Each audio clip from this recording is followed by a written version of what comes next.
Media మిత్రులకు నమస్కారం.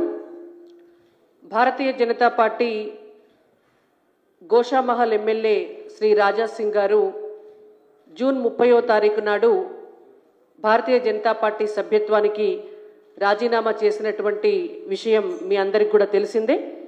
అయితే వారు శాసనసభ్యులుగా ఉన్న నేపథ్యంలో వారి రాజీనామా లేఖను అప్పటి పార్టీ అధ్యక్షులు శ్రీ కిషన్ రెడ్డి గారు జాతీయ పార్టీకి పంపించడం జరిగింది.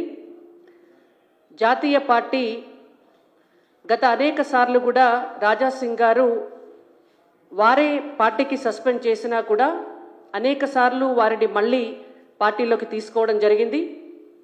అయితే ఈసారి వారే స్వయంగా రాజీనామా చేసి ఆ లేఖను అప్పటి అధ్యక్షుల వారు కిషన్ రెడ్డి గారికి ఇచ్చిన నేపథ్యంలో వారు రాజీనామా లేఖను కేంద్ర పార్టీకి పంపించడం, జాతీయ పార్టీ వారి రాజీనామాను ఆమోదించడం కూడా జరిగింది. ఇది గోషామహల్ ఎమ్మెల్యే శ్రీ రాజా సింగ్ గారి రాజీనామాను ఆమోదిస్తూ భారతీయ జనతా పార్టీ జాతీయ నాయకత్వం వారికి పంపించినటువంటి లేఖ.